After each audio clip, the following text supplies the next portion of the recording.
अरे क्या करूं यार। फिर से अमित ने मीटिंग में बुला लिया। ये सेल्स मीटिंग पता नहीं ये सेल्स मीटिंग को ये क्यों करता है। हाँ बाबा मैं निकल ही रहा हूँ। इस समय तो ट्रैफिक भी नहीं मिलेगा। मैं आराम से पहुंच जाऊंगा। 2-3 घंटे तो लगेंगे ही। ऐसा लग रहा था जैसे दीपक ड्राइव करते करते अपनी वाइफ को समझाने की कोशिश कर रहा था। दीपक पिछले 4 साल से मुंबई में जॉब करते हुए अपनी वाइफ के साथ रहता था। वैसे तो दीपक की वाइफ अंजलि भी एक आईटी कंपनी में जॉब करती थी, लेकिन पिछले कुछ महीनों से प्रेग्नेंट होने की वजह से वो अपने मम्मी पापा के घर में पूना शिफ्ट हो गई थी। तो 2 महीने से दीपक हर फ्राइडे रात या फिर सैटरडे सुबह को मुंबई से पूना के लिए निकल जाता था और फिर मंडे सुबह ही वापस लौटता था। पर उस फ्राइडे दीपक को ऑफिस में ही काफी लेट हो गया। करीब 10:30 बजे वो ऑफिस से निकला और सीधा पूना के लिए निकल गया। उसने सोचा वहीं हाईवे पर रुककर किसी ढाबे पर डिनर कर लेगा। वो जल्द से जल्द मुंबई पूना हाईवे पहुंचना चाहता था, ताकि वहां से सीधा पूना 2-2.5 घंटे में पहुंच जाए। बस एक बार हाईवे पहुंच जाऊं वहां से तो बस 2-2.5 घंटे लगेंगे। इस टाइम तो भीड़ भी नहीं होगी। उस रात मौसम काफी अजीब था। आसमान बादलों की वजह से लाल था और बिजली भी कड़क रही थी, पर बारिश का दूर दूर तक नामो निशान नहीं था। क्योंकि वो बाप बनने वाला था, इसलिए इस बात से ही इन दिनों उसका मूड अच्छा रहता था। ऑफिस से हाईवे पहुंचने में उसे करीब 1-1.5 घंटा लगा। 12 बज चुके थे और उसकी गाड़ी अब हाईवे पर थी। हल्के से मुस्कुराकर दीपक ने गाड़ी के शीशे नीचे किए, गाड़ी का रेडियो ऑन किया और सीधा आगे की तरफ बढ़ गया। रेडियो के गाने इस मौसम के हिसाब से बिल्कुल सही थे। ठंडी हवा और गाने सुनते हुए वो 90 की स्पीड में हाईवे पर ड्राइव करता हुआ जा रहा था कि तभी उसने ब्रेक मारा। उसे ऐसा लगा जैसे कोई स्पीड ब्रेकर उसके सामने आ गया, जो उसे अंधेरे की वजह से दिखा नहीं। गाड़ी साइड में लगाकर उसने जब देखा तो उसकी गाड़ी के नीचे खून लगा हुआ था। उसने आगे पीछे देखा तो वहां कोई नहीं था। मोबाइल की लाइट से उसने ध्यान से देखा तो गाड़ी के निचले हिस्से में एक काली बिल्ली की खाल चिपकी थी। वो समझ गया कि वो स्पीड ब्रेकर नहीं बल्कि एक काली बिल्ली थी जो उसकी गाड़ी के नीचे आ गई थी। बिल्ली की काली खाल, खून और उसकी पेट से चिपकी आंतड़ी देखकर उसे थोड़ा अजीब लगा, पर जो होना था वो तो हो चुका था। तभी दीपक का फोन बजा, पर दीपक इस बिल्ली वाले हादसे में उलझा हुआ था। उसने फोन नहीं उठाया। फोन उसकी वाइफ का था। उसके फोन की बेल लगातार बजती जा रही थी। गाड़ी को साफ करने के कारण दीपक ने फोन पर ध्यान नहीं दिया। वैसे भी हमेशा हाईवे पर पहुंचने के बाद उसकी बीवी अंजलि एक चेक करने के लिए फोन जरूर करती थी। गाड़ी बैठते ही दीपक को वहीं पास में एक आदमी दिखाई दिया। वो शायद कार या बस का ही इंतजार कर रहा था।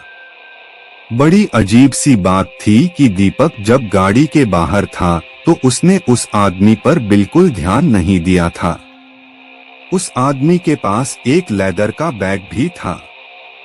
दीपक ने गाड़ी उस आदमी के पास जाकर रोकी तो पता चला कि वो भी पूना की बस के लिए ही इंतजार कर रहा था। वो आदमी दिखने में थोड़ा अलग था।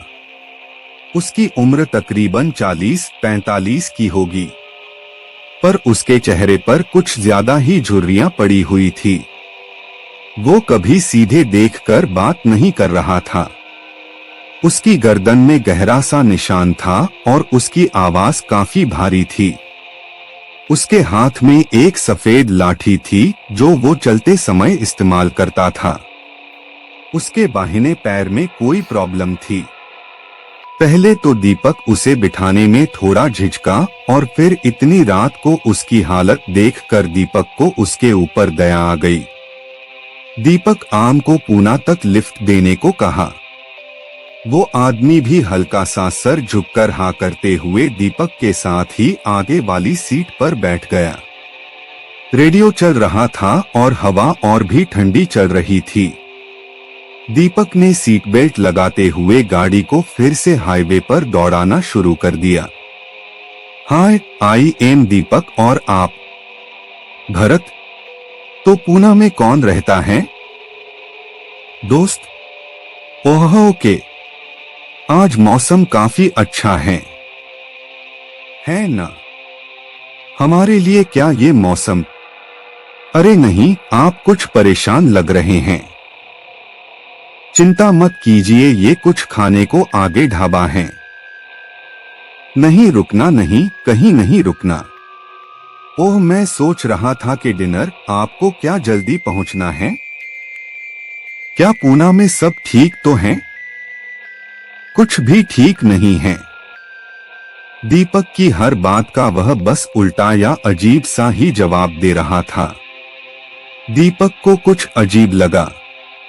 उसे लग रहा था कि भरत किसी चीज को लेकर परेशान है।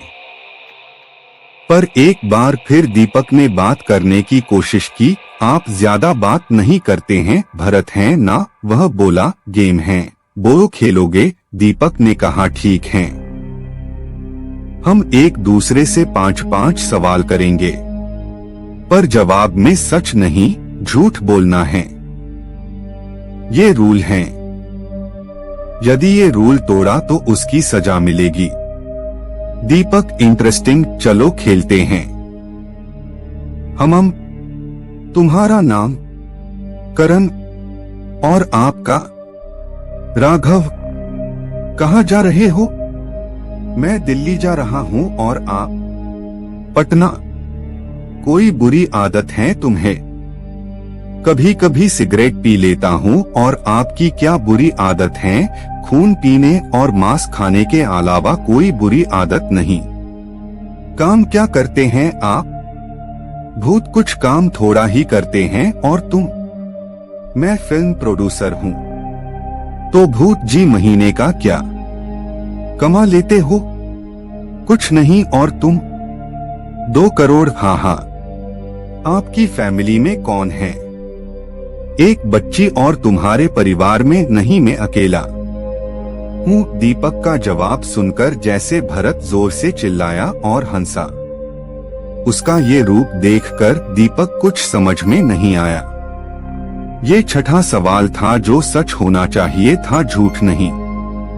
अब तुझे सजा मिलेगी। अरे मुझे ध्यान नहीं रहा। क्या सजा? हाँ, तेरे पास में जिसकी फोटो होगी वो जाएगा। और भरत गंदी सी हंसी हंसने लगा।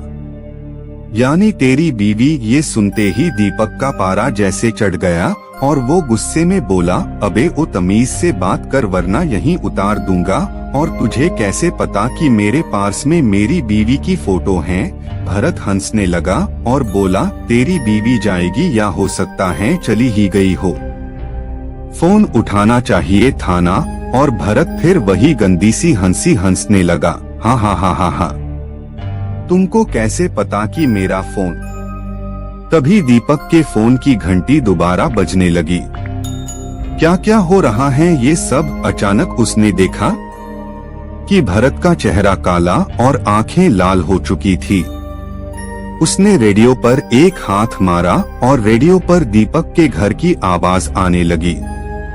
रेडियो पर अंजलि की माँ रो रही थी। अंजलि अंजलि बेटा। दीपक। अंजलि ने खिड़की से कूदकर उसने 3-3-3-3-3-3 अंजलि। तभी दीपक घबराते हुए, नहीं नहीं मम्मी जी, मैं आ रहा हूँ। क्या हुआ है मेरी अंजलि को मम्मी जी? अंजलि और उसका होने वाला बच्चा दोनों ही ऊपरी मंजिल की खिड़की से कूदकर मर चुके थे। दीपक पूरे सदमे में जा चुका था और भरत, जिसका चेहरा पूरा काला और आंखें लाल हो चुकी थी, अब अपनी गर्दन टेढ़ी करके एक ही बात बोल रहा था, मारा था तूने बेचारी उस बिल्ली को। पर वो तो एक एक्सीडेंट था, मैंने जानबूझकर थोड़ा ही। दीपक ने रोते हुए भरत से कहा। वो गाड़ी से बाहर निकलना चाहता था पर निकल नहीं पा रहा था। हाईवे पर हर हादसे की सजा होती है। और ऐसा बोलने के साथ ही अपने दोनों हाथों से, जो कि पूरे हरे कंकाल जैसे हो चुके थे, दीपक के शरीर में हाथ डालकर एक झटके में उसका दिल बाहर निकाल लिया। दीपक का खून पूरी गाड़ी में फैल चुका था, सीट पर, शीशे पर, स्टीयरिंग पर और रेडियो पर भी। उसकी कटीफती सी लाश को देखते हुए भरत फिर बोला, हाईवे का कोई भी हादसा पीछा नहीं छोड़ता और अपना बदला ले ही लेता है।